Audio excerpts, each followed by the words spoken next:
What if you wake up one morning with severe pain in your mid-back? I mean, so severe you're writhing on the floor. And when you try to urinate, you're passing blood. Then you, my friend, have a kidney stone. Your kidneys are the body's filters. They filter out 25% of every heartbeat. So every pulse from the heart, 25% of that goes through the kidneys. And the kidneys are filtering out all sorts of different things, your minerals, your electrolytes, all sorts of toxins. And one of the things they filter out is calcium. And so the most common kidney stones are calcium oxalate. There are other types of stones, but the most common are the calcium ones. Kidney stones are very common. In fact, probably almost everyone forms tiny stones that they never know.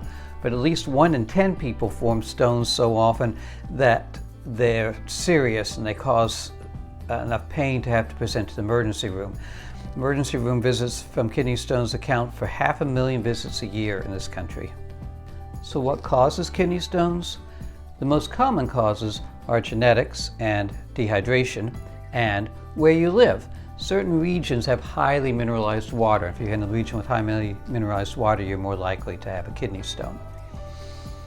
There are a lot of other factors that may cause kidney stones. Obesity, hypertension, and diabetes are well known to be factors that are associated with kidney stones. And perhaps certain diets. People who take high doses of vitamin C, for example, are more likely to get kidney stones. They recommend no more than 500 milligrams a day, particularly if you're prone to kidney stones. There's a lot of myths out there about what might cause kidney stones too.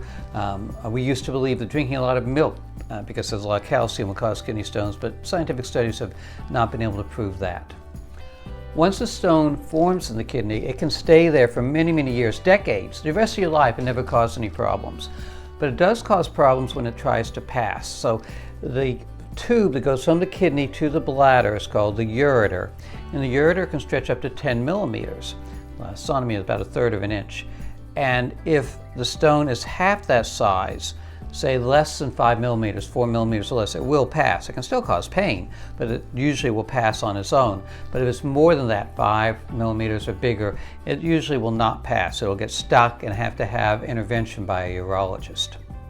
The urologist will do usually one of two things: either try to reach up with their tube through the bladder and grab the stone and pull it out, or more commonly they'll push the stone back up into the kidney and put a little tube on the ureter to prevent it from coming back down. And again, the kidney stone can stay there the rest of your life and not cause problems.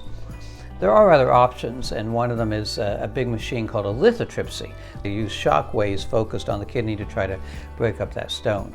The problem with that is then you have a lot of little stones that you have to pass. So what do you do if you get a kidney stone? Well, the main answer is go to the emergency room and get a CAT scan to find out how big it is, because as we said, if it's bigger than 4 millimeters, you're going to need intervention. If it's smaller than 4 millimeters or smaller, it'll probably pass. Meanwhile, there's not much you can do. A lot of people say drink plenty of water. I haven't found any scientific studies that prove that helps, but it's probably not going to hurt. Other things such as drinking apple cider, vinegar, or taking a medicine called Flomax, and none of those have ever been shown to be helpful, and drinking vinegar is not very appealing to me.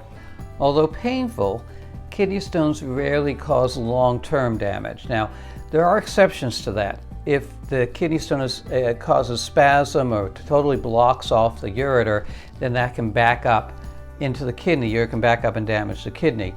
Another possibility is if the urine becomes infected around the stone. So infections with a stone can be very serious. If you have a stone and you're running fever, you're vomiting, you're feeling very sick, you really need to go to the hospital and get that taken care of. This has been Dr. Philip Levin with a quick medical video.